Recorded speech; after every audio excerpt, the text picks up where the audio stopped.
ஸ்ரீ குருப்யோ நமஹ. சிவாஷ்டோத்திரம் നമ്മൾ നാല് പദമല பார்த்தோம்.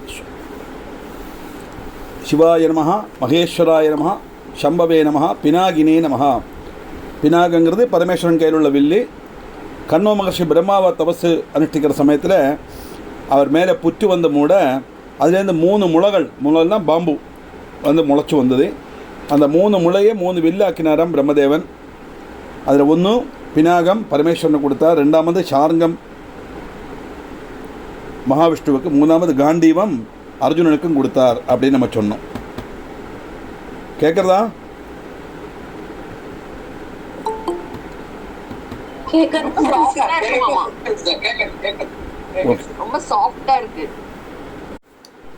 அஞ்சாமத்த பதம் சசிசேகரஹா. சசினா சந்திரன். சசிசேகரன் சந்திரனை தலையில் சூடியிருக்கப்பட்டவன் அர்த்தம். அதானது தக்ஷயாகத்தினுடைய அவசானத்தில் சதீதேவியோட தேகத்தியாகம் மனசிலாக்கி பரமேஸ்வரன் பயங்கரமாக கோபப்பட்டு வீரபத்ரனை சிருஷ்டிக்கிறார். யாக துவம்சத்துக்காக அனுப்ப யாகசாலத்தின வீரபத்ரன் அங்கே சந்நிகிதராக இருக்கப்பட்ட எல்லாவரையும் சிக்ஷிச்சான். நிரபராதி ஆனாலும் அங்கே இருக்கிற சந்திரனுக்கும் சிக்ஷை லபிச்சுது. சந்திரன் உடனே சாமகான ஆலாபனத்தினால பரமேஸ்வரனை சந்தோஷிப்பிக்க பரமேஸ்வரனும் சந்திரன் எடுத்து தன்னுடைய சிலோலங்காரமாய் சூட்டிச்சார். அதனால் சந்திரசூடனான சிவனை ஞானஸ்வரூபன் அப்படின்னு சொல்லுவார். அதனாலே அப்படியாக்கும் பரமேஸ்வரனுக்கு சந்திரக்கலை அலங்காரமாக வந்தது அப்படிங்கிற கதை. தத்துவமாக பரமாக பார்த்தா நமக்கு அதுவும் கூட தெரிஞ்சுக்கணுமே இல்லையா? கதை மட்டும் போராதே. சந்திரன்னு சொன்னால் சந்திரமா மனசோ ஜாத்தகான்னு வேதம். சந்திரன் எங்கெல்லாம் வருதோ அதெல்லாம் நம்ம இப்போ ஆகாசத்தில் பார்க்குற சந்திரன் கிடையாது, அது ஒரு கோளம். சந்திரன் சொன்னால் நம்முடைய மனசுன்னு அர்த்தம். சூரியன் சொன்னால் நம்முடைய ஆத்மான்னு அர்த்தம். சூரிய ஆத்மா ஜெகதஸ்துஷ வேதம் எல்லாத்துக்கும் பிரமாணம் இருக்குது. அந்த ரீதியில் மனுஷனுடைய மனசாக்கம் சந்திரன்னு சொன்னால் பக்தனுடைய மனசுக்கு பகவான் கொடுத்துக்கிற இடம் எங்கே? அவருடைய தலையில். தலைக்கு மேலே தூக்கி வச்சு ஆடுறான்னு சொல்லுவா இல்லையா? அது மாதிரி நமக்கு அவருடைய தலையில் அலங்கார வஸ்துவாக வச்சுருக்காரான் பக்தனுடைய மனசை. அந்த அளவுக்கு பக்தன்கிட்ட கருணை காட்டக்கூடியவர் பகவான் அர்த்தம், பக்த வல்சலன் அர்த்தம். அப்படிப்பட்ட சந்திரனை சிரசில் சூடினதுனால அவருக்கு சசிசேகரஹா அப்படின்னு பேர். வாமதேவஹா. வாமதேவன்னா சுந்தரமான தேவன், அழகு ஸ்வரூபம். வாமங்கிற படத்துக்கு சுந்தரன் அர்த்தம் உண்டு, வந்திக்கிறதுக்கு யோகியன், எல்லாராலும் வழிபடக்கூடியவன் அர்த்தம் உண்டு. வந்தனீயனான தேவன்கிறதுனாலே வாமதேவன், அழகான தேவன்கிறதுனாலே வாமதேவன். விரூபாட்சா, அசாதாரணமான நேத்திரங்கள் உள்ளவன். பரமேஸ்வரனுக்கு 3 நேத்திரங்கள் உண்டு. வலதுகண் சூரியன், இடதுகண் சந்திரன், நெற்றிக்கண் அக்னி. வலதுகண் சூரியன், இடதுகண் சந்திரன், நெற்றிக்கண் அக்னி. அப்படி சூரிய சந்திராக்னி மாற கண்களாக கொண்டவர் பகவான். அதனால தான் அவருக்கு திருக்கண்ணன் அப்படின்னு பேர். அசாதாரணமான கண்ணுகள் உள்ளவன் சொன்னால் எங்கும் நிறைஞ்சிருக்கப்பட்ட கண்களோடு கூடிய, எங்கும் அவருடைய பார்வை எத்தோம்னா பகவான் இல்லாத ஒரு இடம் கிடையாதுன்னு தாற்பயம். வாமதேவோ விரூபாட்சா கபர்தி. கபர்தம்னா ஜடை, கபர்தினா ஜடையை தரிச்சவன் அப்படின்னு அர்த்தம். பரமேஸ்வரனுடைய ஜடைக்கு பேர் கபர்தம். இந்த கபர்தங்கிற ஜடையை தரிச்சதுனால அவருக்கு கபர்தின்னு பேர். அவருடைய சக்தி ஆனதுனால அம்பாளுக்கு கபர்தினி, கபர்தினி நமஹா லலிதா சஹஸ்ரநாமத்தில் வருது இல்லையா? இந்த மாதிரி அதைத்தான் நம்ம பார்க்க ரம்ய கபர்தினி நம்ம சொல்கிறோம். மகிஷாசுரன் ஸ்தோத்திரம் சொல்லுவோம். ஐக்கிரி நந்தினி நந்திதமேதினி விஸ்வவினோதினி ஜிஷ்ணுனுதே சுரவரவிந்திய சிரோமணிவாசினி விஷ்ணு விலாசினி ஜிஷ்ணுனுதே பகவதி ஹே சிதிகண்ட குடும்பினி ரம்ய கபர்தினி. ரம்ய கபர்தினி சொல்லப்பட்ட ரம்ய கபர்தினி அப்படி சொல்லணும்.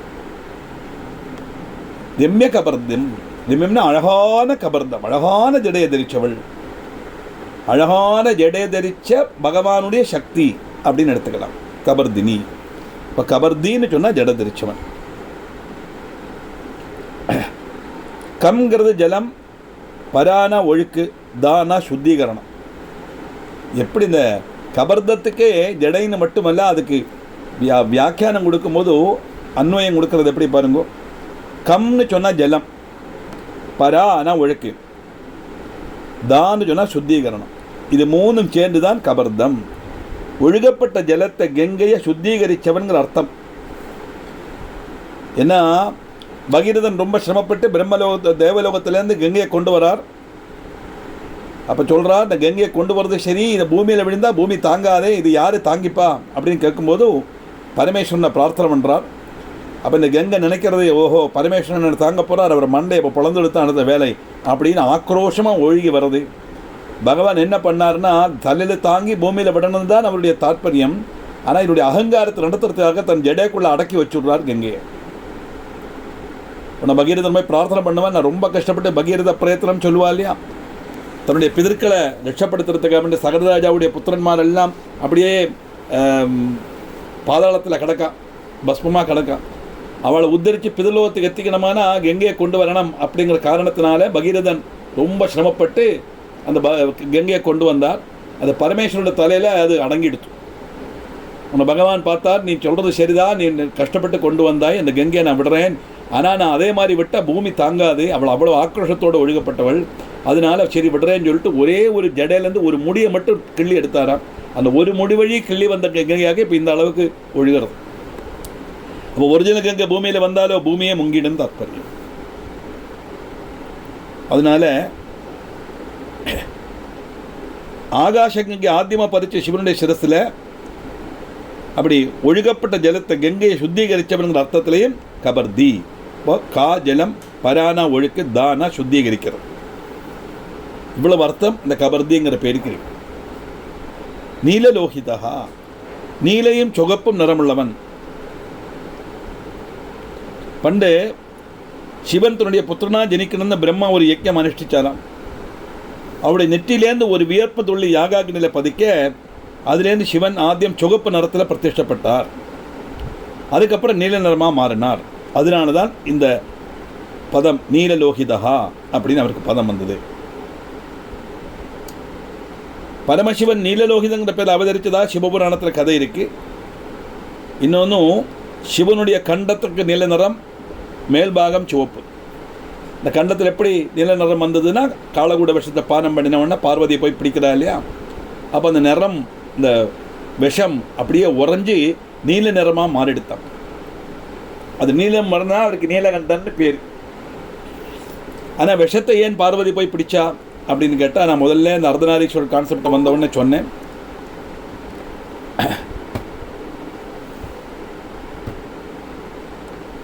காலகுட விஷம் உலகத்தையே பஸ்பமாக்கப்பட்டது. பாலாழி மதன சமயத்தில் அது முதல்ல வருது. அது என்ன செய்யணும்னு தெரியலை, எல்லாரும் பயந்து ஓடுறா. கத்தி காலின்னு வரதாம், அது ஆளி கத்திட்டு வருது அந்த விஷம். பகவான் நேராக போனால் கையில் எடுத்து அப்படியே சும்மா வாயில் போட்டுட்டார். அதை முழுங்கினா என்ன ஆகும், இந்த விஷம் ஆளி கத்தப்பட்ட அந்த ஜுவாலியோடு கூட இந்த விஷம் வெளியில் வந்தால் இந்த லோகம் அழியுங்கிற காரணத்தினால லோகத்தை ரட்சிக்கிறதுக்கு தான் எடுத்து பகவான் அப்படியே பானம் பண்ணினார். ஆனால் முழுங்கினாலோ இது மாதிரி கோடிக்கணக்கான அண்டஜராஜரங்கள் பகவானுடைய உதரத்தில் இருக்கு. ஒரு சோலார் சிஸ்டம் அல்ல, there are so many solar systems, uncountable. நமக்கு எவ்வளோ ஒன்று சொல்ல முடியாது. கோடிக்கணக்கான அண்டச்சராச்சரங்கள் உண்டு. அதெல்லாம் பகவானுடைய உதரத்தில் இருக்குது. இந்த விஷம் உள்ளே போனால் அம்பட்டுமே நசிச்சிடும். வெளியில் லோகம் நசிக்கப்படாது, பகவானுடைய உதரத்தில் இருக்கிற மற்ற லோகங்கள் நசிக்கப்படாதுங்கிற காரணத்தினால தான் பார்வதி கழுத்தில் போய் பிடிச்சாங்கிறதாக யதார்த்த காரணம். அது இல்லாமல் பரமேஸ்வரன் சிவம் விஷம் பானம் பண்ணதுனால விஷம் போனால் பரமேஸ்வரன் ஏதோ ஆகுங்கிற நம்பிக்கை ஒரு அர்த்தத்தில் அல்ல. பரமேஸ்வரனுக்கு ஏதாவது ஆச்சுன்னு நம்மளை யார் காப்பாற்றுவா? லோகேஸ்வரன் ஆச்சு, அவருக்கு என்ன அர்த்தம்? அது பிரம்மம் அல்லவா, அழியா பொருள் அல்லவா அது. அதனால பரோபகாரமாச்சனாலம் வா பரமோபகாரகமிதம் துவேகம் பசூனாம் பதே சிவானந்தரில் படித்தோம் நம்ம. அப்படி பரோபகாரமாக செய்த காரணத்தினால அந்த விஷம் கூட பரமேஸ்வரனுக்கு பூஷணமாக அலங்காரமாக மாறித்து. அதனால நீலலோகிதன், நீலகண்டன் அப்படின்னு அர்த்தம்.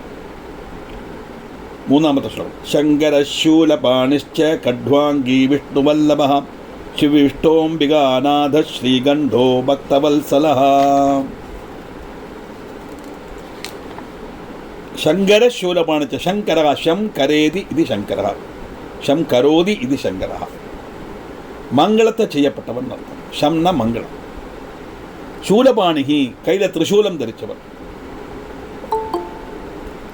இந்த கதை பத்மபுராணத்தில் யக்ஞஸ்வரூபியான மகாவிஷ்ணு திரிசூலம் மனசு கொண்டு நிர்மித்து அது சத்துரஜஸ்தமோ குணங்களையும் அக்னி, காலம், லோகங்கிற மூணையும் சூச்சிப்பிக்கிறதுன்னு சொல்லப்பட்டது. அந்த சூலத்தை தான் மகாவிஷ்ணு சிருஷ்டித்து விஷ்ணுவுக்கு கொடுத்தார் அப்படின்னு வருது. சிவபுராணம் எடுத்தால் சிவபக்தனில் ஏற்றவும் முன்பந்தில் நிற்கப்பட்டவர் நம்பர் 1 யாருன்னா மகாவிஷ்ணு. அவர் டெய்லி பரமேஸ்வரனுக்கு தாமரைப்பூ வச்சு அர்ச்சனை பண்ணிகிட்டே இருப்பாராம். ஒரு நாளைக்கு அவரோட பக்தியை பரீட்சிக்கிறதுக்காக பகவான் என்ன பண்ணுறாருன்னா விஷ்ணுவுக்கு தெரியாமல் ஒரு தாமரைப்பூவை ஒழிச்சு வச்சுடுறார். இப்படி 1000 பதம் சொல்லியாச்சு, 999 பதம் ஆயாச்சு. 1000 பதம் சொல்லி பார்க்கலாம், தாமரைப்பூவை காணலை. தாமரைப்பூ 1000ன்னா உண்டாயிருந்ததே, ஒரு எண்ணம் எங்கே போச்சுன்னு யோசிச்சு பார்க்குறார். சரி இருக்கட்டும், இப்போ 1000 பதம் சொன்னால் தானே அர்ச்சனை முடியும், என்ன பண்ணுறது, தாமரை இல்லையே அப்படின்னா யோசிச்சு பார்த்தார. எல்லாரும் என்ன தாமரை கண்ணன்னு தானே சொல்கிறான். தாமரை மாதிரி கண்ணுள்ளவன் அல்லவா, அதனால் என்னுடைய கண்ணையே அர்ப்பிக்கிறேன்னு சொல்லி தன் தாமரை போல தன் கண்ணை எடுத்து அர்ப்பிக்க தயாரானாராம் மகாவிஷ்ணு. உடனே பரமேஸ்வரன் தடுத்து நிறுத்தி அவரை மேலே சந்தோஷித்து உன்னுடைய பக்தி உண்மையான பக்தி அப்படின்னு சொல்லி தன்னுடைய சூலத்திலேருந்து சக்கராயுதத்தை சிருஷ்டித்து மகாவிஷ்ணுவை கொடுத்தார் அப்படின்னு சொல்கிறான். ஆனால் விஷ்ணு புராணத்தில் என்ன சொல்கிறதுன்னா அவருடைய மகாவிஷ்ணு தான் இந்த திரிசூலத்தை சிருஷ்டித்து பகவானை கொடுத்தார் அப்படின்னு வரும். அப்போ இதில் என்ன தெரிஞ்சுக்கணும், சிவன் வேற விஷ்ணு வேற கிடையாது என்ன அர்த்தம். அவளே 2 பேரும் ஒருத்தருக்கு ஒருத்தர் எங்களுடைய சக்தியில் ஆயுதத்தை வச்சுக்கோன்னு கொடுத்து ஃப்ரெண்ட்ஷிப்பாக மெயின்டைன் பண்ணிட்டு இருக்கான். அவருடைய பேரை சொன்ன பக்தனமாக அசட்டுத்தனமாக இங்கே ஆடி போட்டுருக்கான். இதுதான் குவைட் ஐரணி. என்ன பண்ணுறது சொல்லுங்க. பிரம்மந்தான் சத்தியங்கிற உணர்வு உண்டாலும் அங்கே ஏது சிவன் ஏது விஷ்ணு. விஷ்ணு சிவன்லாம் 25ஆம் தத்துவம் தானே. நம்ம 26ஆம் பிரம்மத்தை மனசிலாக்கினா 25 எண்ணத்துக்கு இல்லையா. அதனால இதெல்லாம் நமக்கு தெரியறதுக்காக வேண்டி சொல்லப்பட்டதா. இந்த வீடு கட்டும்போது அவள் கை எத்தனை வரைக்கும் சரி, அதுக்கு மேலே வந்தால் அந்த முளையெல்லாம் வச்சு சாரம் கட்டி அது மேலே நின்றுனான் பூசுவன், பெயிண்ட் அடிப்பன், எல்லாம் செய்வன் இல்லையா. அந்த முளையை வச்சு கம்பை வச்சு கட்டினனால தான் மேலே அவனுக்கு பெயிண்ட் அடிக்க முடிஞ்சுது. அதுக்காக நான் ரொம்ப கஷ்டப்பட்டு இந்த முளையை கட்டினதுனால பெயிண்ட் அடிக்க முடிஞ்சு. அந்த முளையை எடுத்து கலையாமல் இருக்கோமா, காரியம் முடிஞ்சால் அதை மட்டும் அழிச்சு கலைஞ்சிடும். அப்போ தான் வீடு நமக்கு தெரியும். அதே மாதிரி அந்த பிரம்மத்தை மனசிலாக்கிறதுக்காக நமக்கு சங்கல்பிச்சு தந்த ரூபங்கள் தான் சிவன், விஷ்ணு, பிரம்மா, கணபதி, முருகன், ஐயப்பன், அம்மா என்னெல்லாம் உண்டோ எல்லாமே எல்லா தேவர்களும். அந்த பிரம்மன் தான் சத்தியங்கள் உணர்வு வந்து அங்கே ஏது சிவனும் ஏது விஷ்ணு ரெண்டுமே கிடையாது. அப்படி இருக்கும்போது எதுக்காக இந்த ஒரு டக் ஆஃப் வார்ங்கிறது தெரியல.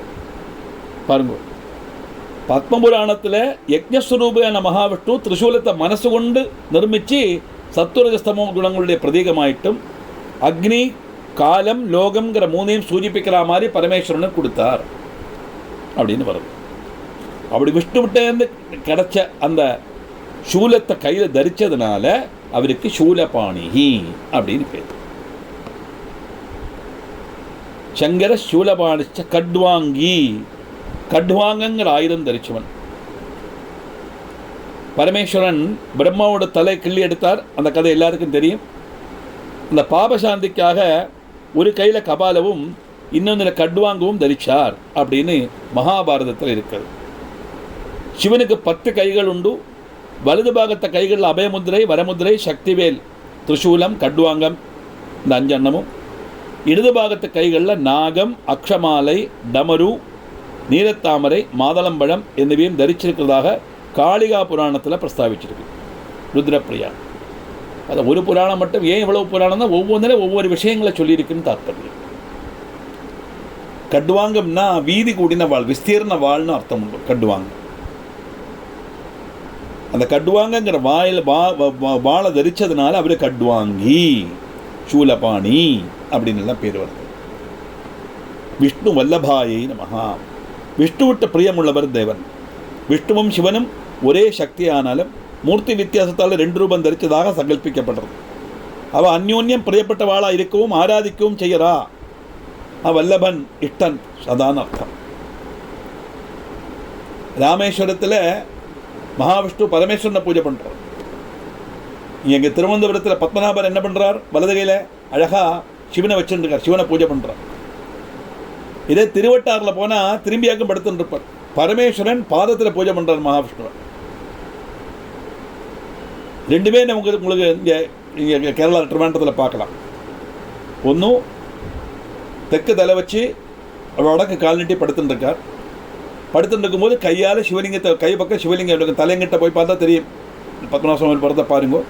தலையங்கிட்ட பார்த்தா கையால் சிவலிங்கத்தை பூஜை பண்ணிட்டு இருக்கார் பகவான். பத்மநாபபுரத்தில் போனால் திருவட்டாரில் போனால் பகவான் உல்டா பக்கம் படுத்துருப்பார். வடக்கு தலை ஆதிகேசவ பெருமாள், வடக்கு தலை தெற்க பார்த்து கால் இருக்கும் அவருக்கு. அப்போ அங்கேயும் சிவன் அந்த இடத்துல தான் இருக்கார். சிவனுக்கு இடத்துக்கு மாற்றம் கிடையாது. அங்கே அவர் சிவனை பூஜிக்கிறார், இங்கே பாதத்தை சிவன் பூஜிக்கிறது, சிவலிங்கம் பூஜிக்கிறது.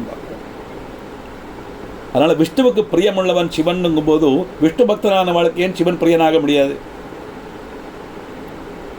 அசட்டுத்தனமான ஒரு விஷயம் வைஷ்ணவாளுக்குள்ளே இருக்கு. சிபி விஷ்டஹா, சிபின்னா பசு. பசுக்களில் யஜ்ஞ ரூபத்தில் ஸ்திதி செய்யப்பட்டவன். சிபின்னா ரஷ்மின்னு அர்த்தம் உண்டு.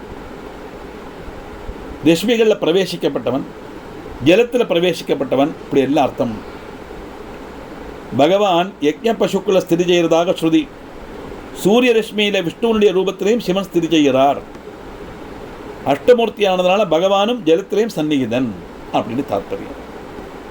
இப்படி ஜலத்தில் அஷ்டமூர்த்திகளில் ஜலத்தில் இருக்கப்பட்டவனும் சிவன், விஷ்ணுவனுடைய ரூபத்திலையும் சிவன் ஸ்திதி செய்கிற சூரிய ரஷ்மியில், யஜ்ஞ பசுக்களில் பகவான் ஸ்திதி செய்கிற காரணத்தினால அவருக்கு சிபி விஷ்டஹா அப்படின்னு பேர். அம்பிகாநாதஹா, அம்பிகானா பார்வதி, பார்வதியுடைய நாதன். நாதன்னா பர்த்தா, கணவன் அர்த்தம்.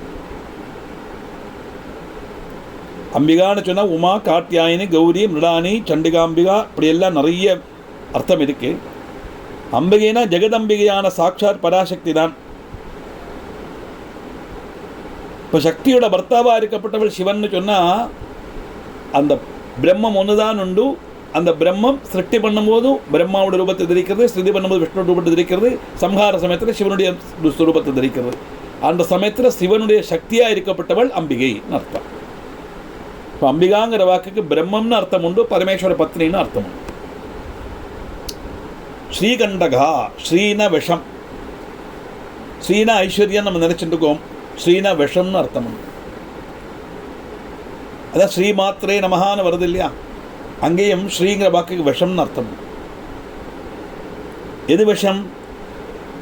பிரம்மந்தான் சத்தியங்கிற உணர்வு இல்லாமல் இந்த உலகம்தான் சத்தியங்கிற உணர்வு இருக்கே, அதுதான் அந்தகாரம், அதுதான் நம்ம விஷம். நம்முடைய லௌகிகத்தில் நம்மளை ஆக்கி நம்மளை பிரம்மத்தை மனசிலாக்க முடியாமல் பண்ணுறோம்.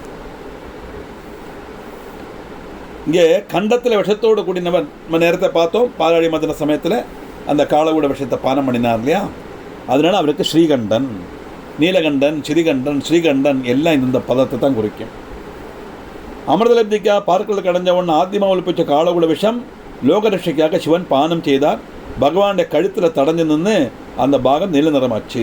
ஸ்ரீங்கிற பதத்துக்கு நானார்த்தமாலையில் விஷயம்னு அர்த்தம், விஷம்னு அர்த்தம் உண்டு. ஒரே பதத்துக்கு பல அர்த்தங்கள் வரலாம், ஒரு அர்த்தமுள்ள பல பதங்களும் உண்டு சம்ஸ்கிருதத்தில். ஸ்ரீங்கிற பதத்துக்கு சோபைன்னு அர்த்தம் உண்டு. சப்ததாராவலியில் ஸ்ரீங்கிற பதத்துக்கு சோபைன்னு கொடுத்துருக்கா அர்த்தம். அந்த சோபிக்கப்பட்ட கண்டத்தோடு கூடினவன்கிற அர்த்தத்திலே நம்ம எடுத்துக்கலாம் ஸ்ரீகண்டன் அப்படின்னு. பக்தவல்சலகா, பக்தன்மாரில் வால்சத்தோடு கூடினவன். பரமேஸ்வரன் க்ஷிப்ர பிரசாதியும் க்ஷிப்ர கோபியுமாக்கும். ஆனால் பக்தன்மார்ட்ட எப்போதும் வாத்சல்யம் உள்ளவராக. பரமேஸ்வரனை நம்ம நினைச்சுப்போம் சம்ஹாரமூர்த்தி, கோபப்பட்டவன் ருத்ரன், நமஸ்தே ருத்ரமன் நேவ உதோ தேச வேணமகான்னு சொல்கிறதே அந்த ரௌத்ரம் பகவானே உன்னுடைய கோபத்துக்கு நமஸ்காரம் தானே முதல்ல சொல்கிறோம். அதனால் ரொம்ப க்ஷிப்ர கோபி ரௌத்ரன் அப்படின்னு நினச்சிட்டு இருக்கோம். ஆனால் சிவானந்தர்களை படித்தா தெரியும், இதை மாதிரி எழுப்பமான ஒரு தெய்வம் கிடையாது ஆராதிக்கிறதுக்கு. அந்த அளவுக்கு பக்த வல்சலன். ஏன்னா அப்பா இல்லையா, மாதாஜ பரதே பிதாதேவோ மகேஸ்வரகா இல்லையா. நமக்கு எல்லாம் அப்படி தானே, என்ன காரியம் வந்தாலும் அப்பா தானே, அப்பா வரட்டும் வாங்கி தருவார் தானே சொல்கிறோம். மாமா வரட்டும், சித்தி வரட்டும், பாட்டி வரட்டும், யாருமே சொல்கிறதில்ல. அப்பாட்ட போய் கேளு வாங்கி தருவார் அப்படின்னு. நம்முடைய தேவைகளை பூர்த்தி பண்ணப்பட்டது அப்பாங்கிறதே நம்ம குழந்தையிலேருந்தே நமக்கு சொல்லித்தர ஆற்றுல. அந்த அப்பா இந்த ஜென்மத்தில் உள்ள அப்பா. ஆனால் எல்லாருக்கும் ஒரு அப்பா இந்த ஜென்மத்தில் எந்த எடுத்தாலும் ஒரு அப்பா உண்டு, அதுதான் பரமேஸ்வரன் அர்த்தம். அதனால் அவர் க்ஷிப்ர பிரசாதியாக்கும். கோபம் இருக்கிறது தான் குணம் இருக்குன்னு சொல்லுவா இல்லையா. எப்போ கோபம் வரும் அவருக்கு? துஷ்ட சக்திகள் பார்க்கும்போது தான் கோபம் வரும் இல்லையா? நம்மளை மாதிரி பக்தர்களை பார்க்கும்போது வாத்சல்யம் தான் வரும். பகவானுக்கு எப்படி கோபம் வரும் இல்லையா? பக்தரை பார்த்தா பகவானுக்கு கோபம் வரப்படாதே, வராதே. பகவானுக்கு கோபமே கிடையாது, அது வேறு விஷயம். ஆனால் துஷ்ட சக்திகளுக்கு கோபப்படுற மாதிரி தோணும் அவளுக்கு, அவ்வளவுதான். அதனால வாத்சல்யத்தோடு கூடினவன் க்ஷிப்ரபிரசாதி, க்ஷிப்ரகோபியான க்ஷிப்ரபிரசாதி. பக்தாகிரகண்யனான பாணனுக்கு வேண்டி பகவான் ஸ்ரீகிருஷ்ணங்கிட்ட போல யுத்தம் செய்தார். பாணாசுனுடைய ஆஸ்தானத்தில் இன்னைக்கும் காவலாய் பகவான் ஸ்திதி செய்கிறார் அப்படின்னு தாற்பயம். இப்படி தன்னுடைய பக்தனை காப்பாற்றுறதுக்காக அவரே காவல் நிற்கிறார்ங்கிற மாதிரி வருது பாணாசுரனுடைய கதை. பவஷர்வஸ்திரிலோகேஷ ஸ்திதிகண்ட சிவா பிரியா உக்ர கபாலி காமாரி ரந்தகாசுரசூதனா. பவஹா ஜனிக்கப்பட்டவன். பகவான் ஓரோ காரியத்துக்கு வேண்டி ஓரோ ரூபத்தில் அவதரிக்கிறார் தாற்பயம். சிவபுராணத்தில் பகவான் 100 அவதாரம் எடுத்ததாக சொல்ற, 100 ரூபத்தில் அவர் அவதரிச்சாராம் பகவான். ஆனால் பாஷை சொல்லும்போது பவம்னா ஜனிக்கிறதுன்னு சொல்லுவா. ஆனால் இங்கே ஜனிக்கிறது நம்மளை மாதிரி சாதாரண ஜனனம் அல்ல. அவரெல்லாம் அவளுகள்லாம் அயோனிஜகளாக்கும். சாதாரண ஜனனமான என்ன? ஜனனமான மரணம், ஜனிச்சா மறிக்கலாம் உண்டாகும். அவதாரத்துக்கும் உண்டு. அவதாரமானோன்னா அப்பிரத்யட்சமாயிடும். பிரத்யக்ஷம் அப்பிரத்யக்ஷம். பவஹா ஓரோ காரியத்துக்காக ஓரோ நாம ரூபத்தில் ஓரோ ரூபத்தில் அவதரிக்கப்பட்டவர் பகவான். ஷர்வஹா பிரளய காலத்தில் அத்தனையும் தன் சரீரத்துக்குள்ள தன் வயத்துக்குள்ள ஆக்கிக் கொள்ளப்பட்டவர். எல்லாமே நசிப்பிக்கப்பட்டவர்னு அர்த்தம் அல்ல. ஸ்ருணாதி அந்தியகாலே சர்வமிதி சர்வஹா அப்படின்னு சம்ஹாரருத்ரனுடைய கல்பாந்தத்தில் எல்லாம் நசிப்பிக்கிறார். அதுதான் அதுக்கு அன்வயம் கொடுத்துருக்கா. ஸ்ருணாதி அந்தியகாலே சர்வமிதி சர்வஹா. சம்ஹார காலம், கல்பாந்த காலத்தில் அத்தனையும், அதாவது கொடுத்ததை திருப்பி எடுக்கிறார் தாத்பரியம். சம்ஹரிக்கிறதுனா கொல்லுறதுன்னு அர்த்தம் கிடையாது. இந்த சரீரத்துக்குள்ள ஜீவனை வச்சு இந்த பூமியில் அனுப்பிச்சவர் பகவான். அந்த சரீரத்தில் இந்த ஜீவன் எடுக்கப்பட்டது பகவான். அதை ஒன்றே இன்னொரு சரீரத்தில் வைப்பார், முக்தி கிடத்தா தனக்குள்ளே ஆக்கிப்பார். அது அந்த ஜீவனுடைய கர்மபலம் அனுசரிச்சிருக்கு. அதனால பக்தர்மாருடைய சர்வ பாகங்களையும் இல்லாமாக்கி மங்களம் பிரதானம் செய்யப்பட்ட மங்கள ஸ்வரூபன் அப்படிங்கிற அர்த்தத்திலையும் இந்த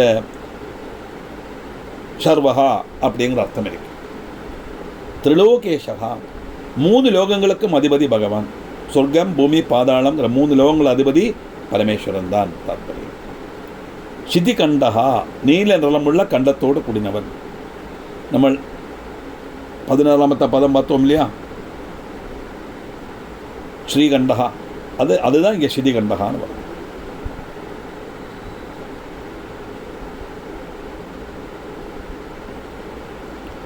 இதில் ருத்ரப்பிரியால ஹரிவம்சத்தில் வேற மாதிரி கதையை சொல்கிறான். ஒரு கல்பத்தில் இந்திரனுடைய வஜ்ராயுத பிரகரத்தினால சிவனுடைய கண்டத்தில் ரத்தம் கட்டினது தான், அதனால நீலரமாச்சின்னு ஒரு கதை. இது புதுசாக இருக்குது, நான் இப்போ தான் கேட்குறேன். இப்படி புராணத்துக்கு புராணம் ஒரு வித்தியாசங்கள் இருக்குத்தான் சேருது. ஹிந்து மதத்தில் ஒன்றும் பண்ண முடியாது. நமக்கு தெரிஞ்சதெல்லாம் காலகுட விஷம்தான் பகவானுடைய கழுத்தில் நீல நிறமாக இருக்குங்கிறது தான் நம்ம அப்படியே எடுத்துப்போம். அதை சிவா பிரியகா, சிவான்னு சொன்னால் பரமேஸ்வரன், சிவான்னு சொன்னால் பார்வதி. அதனால தான் மந்திரத்தை மந்திரமாக சொல்லணும். கீதி ஸ்ரீகிரி சிறக்கம்பி பாடப்படாது சொல்லப்பட்ட காரணம். ராகமாக பாடினா அந்த ராகத்துக்கு அந்த சுரஸ்தானம், தாளம், இதுக்கு தான் பிராதானியம் கொடுப்பான். அப்படி வரும்போது சாகித்யத்தை கொஞ்சம் அவள் இஷ்டப்படி மாற்றும். அப்படி அர்த்தம் என்ன ஆகும்? சிவான்னு சொன்னால் பரமேஸ்வரன், சிவான்னு சொன்னால் பார்வதி ஆகிடும் இல்லையா? அப்போ ஜெண்டரே மாறிடுறதாங்க. அதனால சிவான்னு சொன்னால் பார்வதி, பார்வதிக்கு பிரியமுள்ளவன், சிவா பிரியாய நமஹா, பார்வதியுடைய பிரிய வல்லபன் அப்படின்னு அர்த்தம்.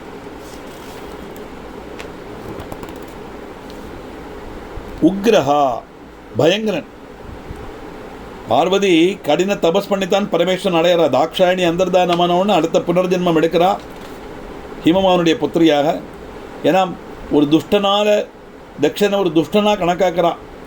எப்போ இருக்க பரமேஸ்வரனை அவமானிக்கிறதுக்காக யாகம் பண்ணினாரோ அந்த காரணத்தினால இந்த சிவநிந்தை செய்த காரணத்தினால இவன் பாபி, மகா பாபி, இந்த பாபி இந்த சரீரம் எனக்கு தேவையில்லை, நான் பரமேஸ்வரனுடைய பட்ட மகிழ்ச்சியாக இருக்கிறதுக்கு எனக்கு யோகியதை கிடையாது இந்த சரீரத்தில், அப்படி சொல்லித்தான் தன்னை அப்படியே யாகாகினியில் தன்னை ஹோமிச்சுக்கிறா தேவி. அதுக்கப்புறம் அடுத்த ஜென்மம் எடுக்கிறா, பரமராஜபுத்திர பார்வதி ஆகிட்டு கடின தபஸ் பண்ணி பரமேஸ்வரன் அடையிறான். அதனால அந்த சிவனுக்கு பிரியமானவள் அர்த்தம். உக்ரஹா, பகவான் துஷ்டன்மாரில் பயங்கரன். நமோ உக்ராஜ பீமாயச்சான வரத ஸ்லோகத்தில் உக்ரன்மாரில் உக்ரன், பீமன்மாரில் பீமன். அப்படின்னா எல்லாத்துக்கும் அதீதமாக இருக்கக்கூடியது அந்த பிரம்மம்னு அர்த்தம். உக்ரஹா கபாலி, கபாலம் தரிச்சவர். பிரம்மவுடைய 5ஆமத்து சிரசை நுள்ளி எடுத்து அதனுடைய பாபசாந்திக்காக அதை கபாலத்தமாய் வச்சு பிக்ஷை யாச்சித்து நடக்கிறார் அப்படின்னு பிரசித்தம். என்னதான் இருந்தாலும் பிரம்மஹத்திய தோஷம் தானே, ஒரு தலையை கிள்ளி எடுக்கிறார் அல்லவா, அதுக்கு பாபசாந்திக்காகத்தான் பகவான் அதே தலையோட்டில் பிக்ஷை யாச்சிக்கிறார்னு புராணத்தில் சொல்கிறார்.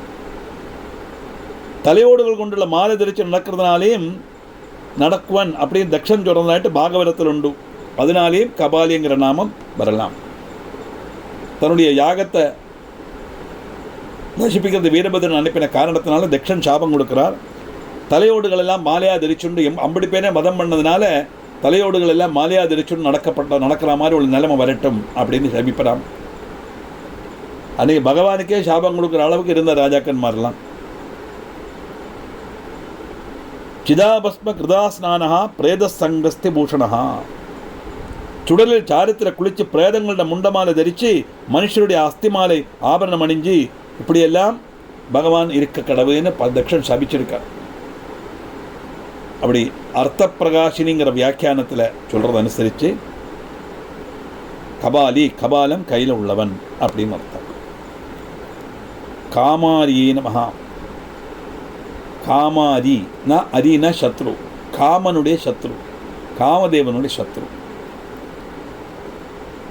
எப்படி காமதேவனுக்கு சத்ருவானார்? நம்ம தேட்சையாக நமக்கு தெரியும், சதிதேவி தேக தியாகம் பண்ணுறா. அப்படி சக்தி போனவொன்னு சிவன் என்ன ஆகும்? கடின தபஸில் போய்ட்டுறார். ஏன்னா சிவனால் ஒன்றும் பண்ண முடியாது, சக்தி இல்லைன்னா சிவனால் அடங்கக்கூட முடியாது. சிவசக்தியாயுக்தோ எதிபபதி சக்த பிரபவிதம் நச்சே தேவம் தேவோ நகலு குஷல ஸ்பந்திதும் அப்படி. நான் ஸ்பந்தனமே கிடையாது, அணங்கவே முடியாது, அப்படியே உட்கார்ந்துருவார் அந்த இடத்துல. இருந்தாலும் அப்படியே தபஸ் பண்ண ஆரம்பிச்சு விட்றார். ஆனால் தாக்ஷாயணியும் தக்ஷபுத்திரனாக ஜனிச்சு இந்த அவமானத்தை தாங்க முடியாமல் இந்த துஷ்டனால் தன்னோட சரீரம் பகவானுடைய பட்ட மகிழ்ச்சியாக இருக்க யோகியதை இல்லைங்கிற காரணத்தினால இந்த சரீரத்தை நான் தியாகம் பண்ணுறேன் அப்படி யாகாக்னியில் விடுறா. விழுந்து அடுத்தது ஹிமவல் புத்திரியாக ஜனிக்கிறா. சிவனையே பர்த்தாவாக அடையணும் அப்படின்னு அந்த தபஸ் பண்ணிட்டு இருக்கலாம். சிவனுக்கு பார்வதியில் ஜனிக்கப்பட்ட புத்திரன் மாத்திரம்தான் தன்னை வதிக்கப்படும்னு வரம் வாங்கிட்டான் தாரகாசுரன். ஏன்னா சிவன் தவசில் இருக்கார், தாக்ஷாயணி அந்தர்தானம் ஆயாச்சு. இனி இந்த அடுத்த ஜென்மம் எடுத்து பார்வதி வாங்குறதெல்லாம் தாரகாசுரனுக்கு தெரியாது. ஆனால் சிவபுத்திரனை தவிர ஆராலும் வதிக்கப்படப்படாதுன்னு வரம் வாங்கின காரணத்தினால அவனுடைய வட்டக்காசம் தாங்க முடியாமல் தேவன்மாரெல்லாம் பிரார்த்தனை பண்ண எல்லாரும் சொல்கிறா, பார்வதிக்கு இப்போது விவாக பிராயம் ஆயாச்சு. இந்த பார்வதியை சிவனும் பரிணயமானாத்தான் குமார சம்பவம் நடக்கும். அவனால் குமாரனால் மட்டும்தான் இந்த தாரகாசுரன் பதம். இதில் புக்கில் சூரபத்மன் போட்டிருக்கான், தாரகாசுரனாக்க நான் கேட்டுட்டுள்ளது. அப்படி சொல்ல எல்லாரும் காமதேவன்கிட்ட போய் சொல்லுவான், பரமேஸ்வரனுடைய தபஸை இழக்கணும். இழக்கினா மட்டும் போராது, உன்னுடைய புஷ்பபானத்தினால நீ உன்னுடைய சக்தியை பிரயோகம் பண்ணி கண் தொந்து பார்க்கும்போது முன்னக்க பார்வதி நிற்பல், பார்வதி மேலே அவருக்கு காமம் வரணும், அவர் பார்வதியை பரிணயம் பண்ணணும்.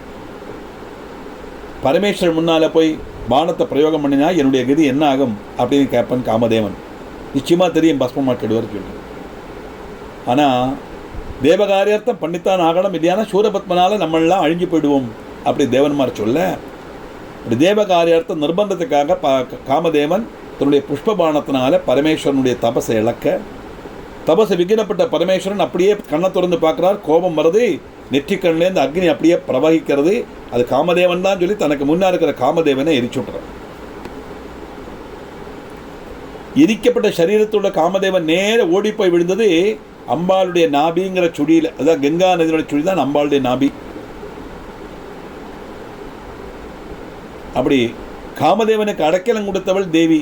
அதனால தான் ஹரணேத்ராகிட்டு சந்தப்த காமசஞ்சீவன் ஔஷத்தியே நமஹா அப்படின்னு நம்ம லலிதா சஹஸ்ரநாமத்தில் அம்பாளை வர்ணிக்கிறோம். இப்படி பரமேஸ்வரனால் எரிக்கப்பட்ட காமதேவனுக்கு சஞ்சீவன ஔஷதியாக இருந்தவள் தேவி அப்படின்னு தாற்பயம். உடனே எல்லா தேவர்களும் போய் சொல்லுவா, இப்படி தேவகாரியார்த்தம் ஒரு நல்ல காரியத்துக்குத்தான் காமதேவன் வந்தானே வழிய அல்லாமல் உங்கள் தபசை இழக்கணுங்கிறது நோக்கம் கிடையாது. அவனை மீண்டும் ஜெனிப்பிக்கணும். ஏன்னா காமதேவன் இல்லைன்னா உலகத்தில் சிருஷ்டி நடக்காது, ரீப்ரொடக்ஷன் நடக்காது, காம மரணமே. ஒரு ஸ்திரீக்கும் புருஷனும் காமம் வந்தால் தானே ஸ்ரீ புருஷ சம்யோகத்தில் தானே வம்சாபிவிருத்தி உண்டாகும். உடனே பகவான் சொல்லுவார், எரிச்சது தான், இனி அவனுக்கு சரீரத்தை கொடுக்க முடியாது, ஆனால் அவனுடைய செயல்பாடு பூமியில் இருக்கும் அப்படின்னு அனுகிரகம் பண்ணுறான். அப்படி சரீரமில்லாத காமதேவனுடைய செயல்பாடாக இன்றைக்கி பூமியில் இருக்குது. அது என்ன பாடுபடுத்துறது நமக்கு தெரியும்.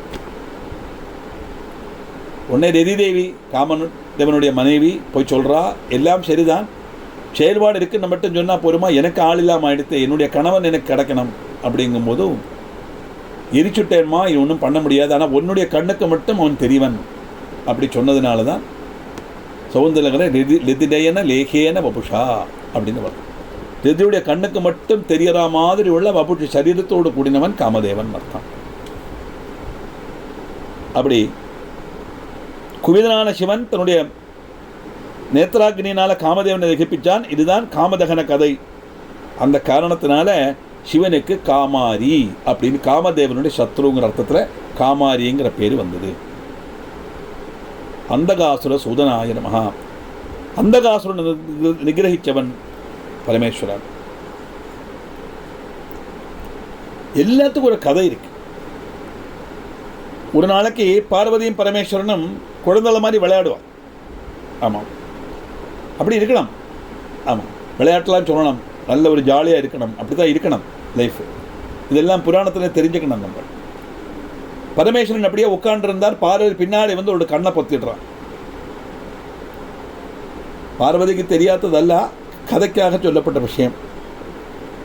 விளையாட்டாக பரமேஸ்வரனுடைய கண்ணை பொத்தினா லோகம் பூரா இருண்டுருத்து. ஏன்னா பகவான் கண்ணை திறந்துட்டு இருந்தால் தான் லோகம் நிலநிற்கும். கண்ணை மூடினா லோகம் அஸ்தமிச்சிடும். அதனால தான் உண்மேஷ நிமிஷோத்பன்ன விபன்ன புவனாவல்லியே நமஹா லலிதா சஹஸ்ரநாமத்தை அர்ச்சனை பண்ணுறோம் இல்லையா. அங்கே தேவியை சொல்கிறோம், இங்கே பரமேஸ்வரம். தாத்பரியம் பிரம்மம்னு அர்த்தம். அவ்வளோதான். அந்த இருட்டிலேருந்து அந்தகாசுரன் அப்படின்னு ஒரு அசுரன் வந்தான். பார்வதி அவனை குழந்தைய மாதிரி சிநேகித்து வளர்த்தினான். ஆனால் அவனும் அசுர சுபாவம் பூண்டு லோகபீட நடத்த தொடங்கினான். கடைசியில் வந்து அம்மையினோட பார்க்காம தேவியை கூட துரோகிக்க தொடங்கினான். பார்த்தார் பகவான், வேற வழி இல்லை, இந்த அந்தகாசுரனை இல்லாம ஆக்கணுமானா அவனை வதம் பண்ணலைன்னா அவன் லோகத்தையே நசிப்பிச்சிருவான்ங்கிற காரணத்தினால தன்னுடைய சூலத்தினால குத்தி திருஷ்டி கொண்டு தபிப்பிச்சார். அதுக்கப்புறம் என்னதான் இருந்தாலும் பார்வதி ஒரு புத்திரனை போல சிநேகிச்சா, அதனால் அவன் மேலே தய தோன்னி பூதகணங்கள் ஒருவனாக அவர் அந்த அந்தகாசுரனுக்கு ஸ்தானம் கொடுத்தார் அப்படின்னு வாமன புராணத்தில் உள்ள கதை. நம்ம அஷ்டோத்திரம் படிக்கும்போது எவ்வளவு புராணம் அதில் வருது பாருங்க. வாமன புராணத்தில் அப்படி ஒரு கதை இருக்கு. அப்படி அந்தகாசுரனை நிகிரகிச்சவன் அப்படின்னு அர்த்தம். இந்த பதத்துக்கு ஆத்மீகமான அர்த்தம் நம்ம எடுத்துட்டோமே ஆனால், அந்தகாரம்னா என்னது? இருட்டு. இருட்டுன்னா என்னது? அஜ்ஞானம். அஜ்ஞானம்னா என்னது? ஞானம் இல்லாத அவஸ்தை. ஞானம்னா என்னது? பிரம்மன் தான் சத்தியங்கிற உணர்வு ஞானம். அவ்வளோதான். எங்கே போனாலும் சுத்தியை பற்றி நம்ம அங்கே தான் வந்து நிற்கணும். நான் அது ஒன்று தான் சத்தியம். That is centre point. ஆத்மீகத்தினுடைய நாடியே அதுதான். பிரம்மன் தான் சத்தியங்கிற உணர்வு. அதை தவிர இந்த உலகத்தில் இருக்கிற அத்தனையுமே மித்தியை இருக்கிற மாதிரி தோணும், ஆனால் ஒரு நாளைக்கு இல்லாமல் ஆகிடும். ஏன்னா இதெல்லாம் டெம்பரரி நேச்சர். எந்த வஸ்து எடுத்து பாருங்க, நம்ம அனுபவிக்கிட்ட எந்த வஸ்துவும் நமக்கு சாஸ்வதம் இல்லவே. எப்போ போகிறதுனே சொல்ல முடியாது. அத்தனை ഇന്നലെയോളം എന്തെന്നറിഞ്ഞില്ല, ഇനി നാളെയും എന്തെന്നറിയില്ല, ഇന്നിക്കണ്ട തടിക്ക് വിനാശവും ഇന്ന നേരമെന്ന് ഏതും അറിഞ്ഞില്ല എന്ന് പൊന്നാനം சொன்னார். யாருக்கு சொல்ல முடியும்? எங்கள் பக்கத்தில் ஒரு மரணம் நடந்தது. காலம்பரை எழுந்திருந்து எல்லாம் டிஃபன்லாம் பண்ணிட்டார். மாமி மேலே துணி ஒன்றத்தை போயிருக்கா. அவரும் கூட வரட்டுமா கட்ட மாட்டேன் இங்கே இருங்கோ சொல்லிட்டு மாமி துணி எடுத்துட்டு கீழே வரும்போது இங்கே பிராணம் போயிடுச்சு. ஏறி போனதா கீழே வந்து பாருங்க, பேசிகிட்டே நடந்துகிட்டே இருந்து பிராணம் போயிருக்குன்னா புண்ணியாத்மா அதுதான் சொல்ல முடியும். ஆமாம், அனாயாச மரணங்கிறது நமக்கு கிடைக்கப்பட்ட ஏற்றவும் வலிய அனுகிரகமாக்கும். அது அனாயாச மரணம் அப்படின்னு அதை கிடைக்கணுமா என்ன செய்யணும்னா டெய்லி பிரார்த்தனை பண்ணும்போது அதை தான் சொல்லணும். அதுக்காக நான் செத்து பண்ணணும் பிரார்த்தனை பண்ணணுங்கிற அர்த்தம் அல்ல. ஒரு ஏஜ் ஆயிடுச்சுன்னா நிச்சயம் போக தெரியுமே, ஜனனம் மரணம், அதுதான் ஜென்மம். எதெல்லாம் ஜனிச்சதோ அதெல்லாம் மரணப்பட்டு தான் ஆகணும். யாருக்கும் மரணத்திலேருந்து தப்ப முடியாது. அது மட்டுமல்ல, எது உண்டோ இல்லையோ நம்ம வாழ்க்கையில் ஒன்று நிச்சயம், மரணம் ஒரு நாளைக்கு உண்டுங்கிற சந்தேகமே வேண்டாம். யாரும் பயப்பட வேண்டாம். மத்தியானம் தூங்கப்பட்ட சமயத்தில் கிளாஸில் உட்காந்து வச்சு இப்படின்னா சார் பயமுறுத்துறாரே நினச்சிக்காதுங்கோ. நம்ம we should prepare our self சொல்லணும். மைண்டை நம்ம மோல்டு பண்ணிக்கணும். அதுக்கு தான் இந்த கிரந்தங்கள்லாம் படிக்கிறோம். ஜனனத்தை மரணத்தை உங்களுக்கு அப்படி வரும்போது என்னென்னா 2 விஷயம் நம்ம ஓர்மிச்சுக்கணும். அனாயாச மரணம் வேணும். பகவானே, அந்த மரண சமயத்தில் உன்னை பற்றி நினைக்க முடியும் இப்போவே உன்னை பற்றி நினச்சிட்டே இருக்கேன்னு எப்போவுமே அவரை பற்றியே நினச்சிட்டு இருந்தோமானால் மரண சமயத்தில் அவருடைய நினைப்பு இருக்கும். நிச்சயமாக ஒரு நல்ல ஜென்மம் நமக்கு அடுத்தது கிடைக்கும். அர்த்தம். மோட்சத்துக்கு எலிஜிபிலிட்டானா மோட்சம் கிடைக்கும். 2 ஆப்ஷன் தான் உண்டு. ஒன்றிலே மோட்சம், இல்லைன்னா மறுஜென்மம். நிச்சயமாக ஏதாவது ஒன்று கிடைக்கும். அதனால் அந்த பிரம்மன் தான் சத்தியங்கிற உணர்வு நம்ம மனசில் இல்லாமைக்கு லோகம்தான் சத்தியங்கிறதுக்கு அதுதான் அந்தகாரம், அதுதான் அஜ்ஞானம். அந்த அந்தகாரத்தை நீக்கப்பட்ட அப்படிப்பட்ட அந்தகாரங்கிற அசுரனை இல்லாமக்கக்கூடியவர் பகவான். அதனால் அந்தகாசுர சூதனாய நமஹ, அந்தகாசுரனை நிகிரகிச்சவர் அப்படின்னு அர்த்தம்.